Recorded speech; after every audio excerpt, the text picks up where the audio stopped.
you enjoyed this deep dive, consider buying me a coffee. Just scan the QR code in the podcast cover art. It really helps keep this podcast series going. Thank you. Welcome to the deep dive. So, have you ever had like an amazing Vietnamese meal out somewhere? And you think, wow, this is incredible, but then the idea of actually making it at home feels, well, completely overwhelming. Like, where do you even begin, right? Is it just too complicated? I know I've felt that way.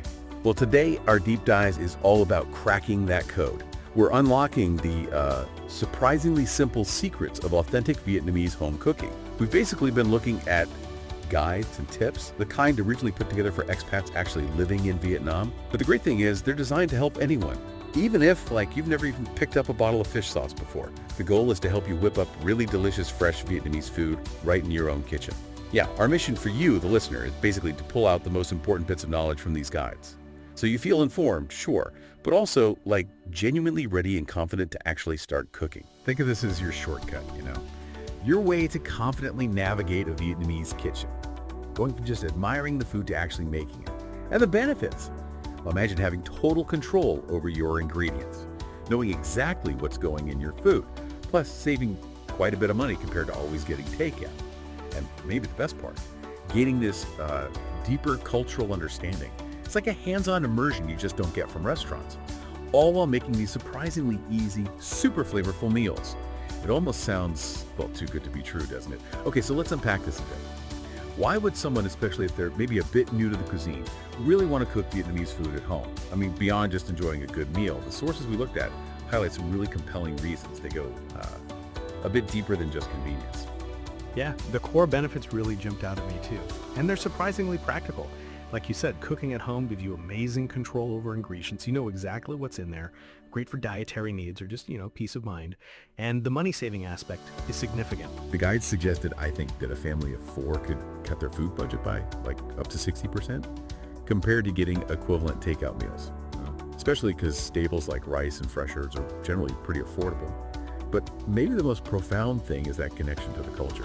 It's a really tangible way to understand it better, right? A hands-on thing. Exactly.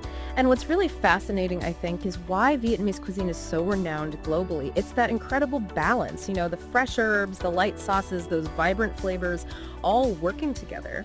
And what these guides really drive home is that cooking it yourself kind of demystifies that balance. It shows you how it works. And it proves that, honestly, a lot of the really popular dishes you love are actually, well, surprisingly simple to make. The secret isn't usually some complex technique.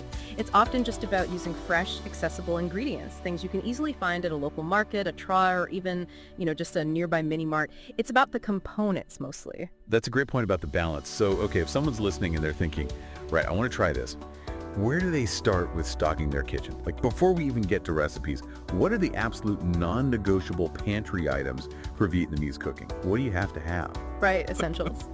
Well, the sources are pretty clear on the must-haves. First up, definitely nuoc mam fish sauce, and they really emphasize getting a decent quality one. It apparently makes a huge difference in the final taste. Then you need toi, that's garlic and ut for chili, a bit of duong, which is sugar, and nuoc chan or jum, so lime juice or vinegar for that sour tang. Oh, and nuoc tuong soy sauce, and of course gao thum, fragrant jasmine rice. Those are really your foundations. The fish sauce thing, for people who haven't used it, that smell could be intense, right? The sources seem pretty reassuring about that, though.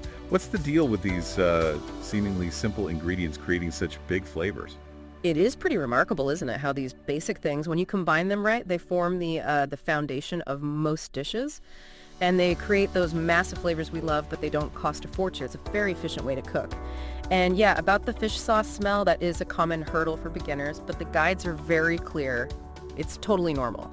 And it really does mellow out beautifully once you cook with it. You shouldn't let that initial pungent aroma put you off. It transforms in the dish, truly. Okay, good to know. Don't fear the fish sauce. And then there's that absolutely vital fresh element. Rau thum, the Vietnamese herbs like mint, coriander, perilla. They're not just sprinkled on top, are they? They seem core to the whole thing. Oh, completely core. They're not just a garnish at all. They play a huge active role in that signature freshness, the layered flavors. You really can't skip them. Right. So, okay, pantry stocked with the essentials. We've got our herbs. Now what? Where does a beginner actually start cooking? The sources recommended 3 specific dishes, right? Kind of gateway dishes to build confidence. Exactly. 3 classics that are surprisingly manageable and give you a real taste of success straight away. They'll likely become regulars. First up was cam rang, Vietnamese fried rice. Sounds familiar, but maybe with a twist. Yeah, it's perfect for leftovers, especially leftover rice, and it's super quick. Key ingredients are cold rice, that's important, apparently eggs, garlic, green onions, fish sauce, and then whatever veggies or meat you have on hand, right? Pretty much. The method is really straightforward. You fry the garlic, add your protein or veggies, toss in the cold rice and egg, and then finish it with that splash of fish sauce. Simple as that. Why the cold rice specifically does it make that much difference? It really does. That's a great example of a small detail with a big impact. Day-old rice has lost some moisture, so it's firmer. It stops the rice from clumping up in the wok or pan, so you get those nice separate grains. Avoids getting, a mushy result. Makes sense. Any other pro tips for cam rang from the guides? Yes. One specific tip was adding just a little bit of sugar. It helps balance the saltiness from the fish sauce. It kind of rounds everything out, letting the other flavors come through without being just salty. It's not about making it sweet, just balanced. And here's a real insider tip from locals mentioned in the sources.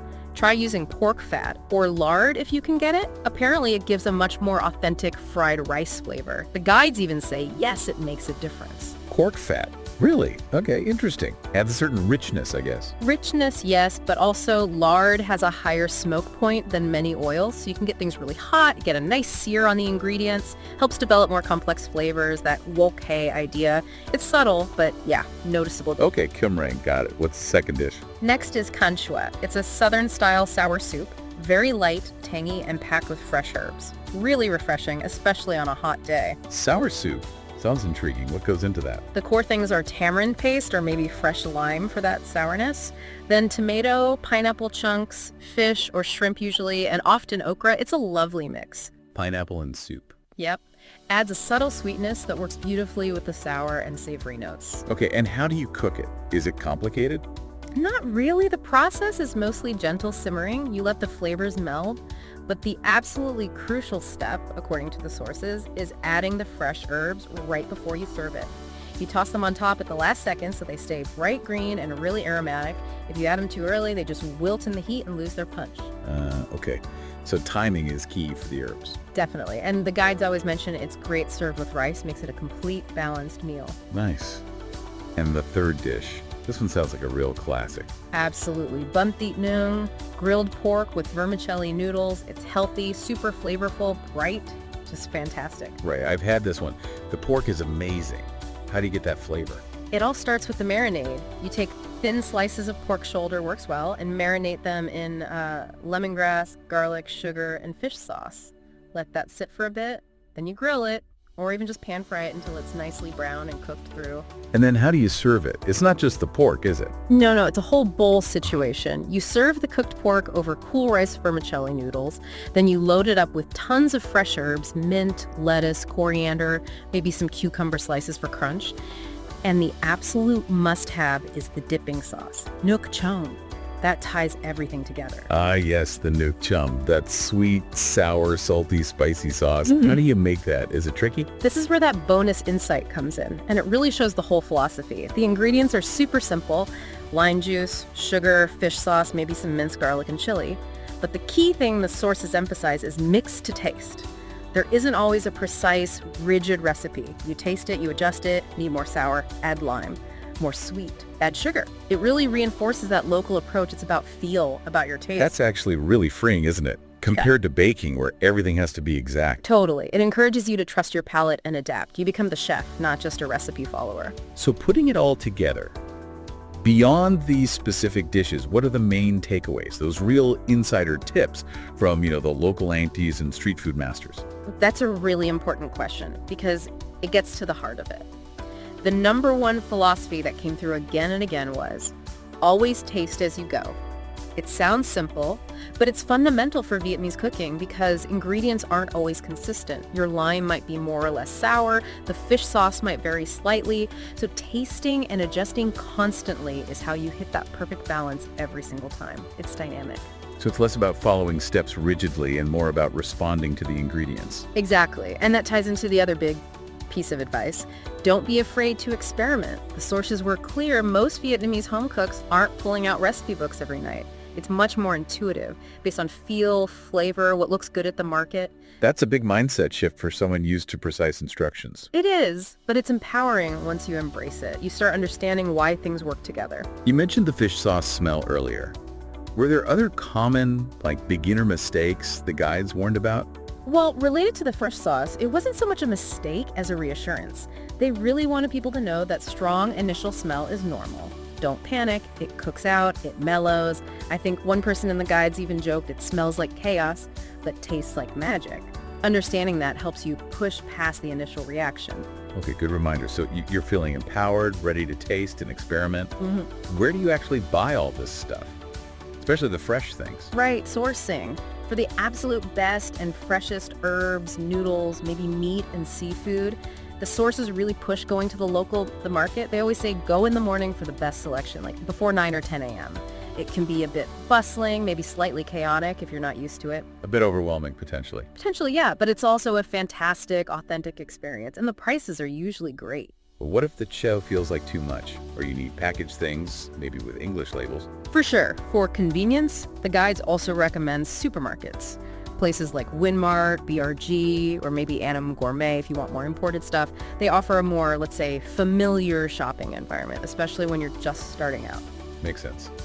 Any final tips on shopping, especially for those fresh herbs? Yes. A really practical pro tip that came up was buy herbs and greens in small amounts. Why?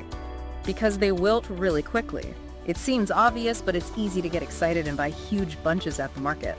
But Vietnamese cooking relies on that vibrant freshness. So buying smaller amounts more often means your herbs will actually be crisp and aromatic when you use them, not sad and wilted in the fridge drawer. It prevents waste and keeps the quality high. That's actually super helpful advice. Avoid the wilted herb graveyard in the fridge. Exactly. Okay, so reflecting on all this, it feels like listeners have just gotten a real shortcut, moving from maybe feeling intimidated by Vietnamese cooking to feeling well-informed and actually ready to give it a go. We've seen it's accessible, it's rewarding, and we've got the principles, the tips, not just the recipes. Yeah, and if you connect it to the bigger picture, cooking Vietnamese food at home, it's more than just making dinner, isn't it? It becomes this really immersive cultural experience. You're engaging your senses, your intuition, you're embracing new things, finding balance, not just in the flavors, but in the whole process. It kind of makes you wonder, doesn't it? What other cultural insights or experiences can you unlock when you engage directly like that? When you step beyond just observing and actually participate in local customs, like cooking. That's a great thought. It really does open up different ways of connecting. So the challenge for you, our listener, is to try one of these dishes this week. Maybe the cam rang because it's quick, or the canachua if you want something light, or go for the full Bun Thit New experience. Remember to taste as you go. Don't be afraid to adjust things. Make it yours. And please let us know how it turns out. Share your experiences, your successes, even your near misses. We genuinely love hearing what you discover. Come on, Mick. Thanks for listening. Enjoy your meal and happy cooking.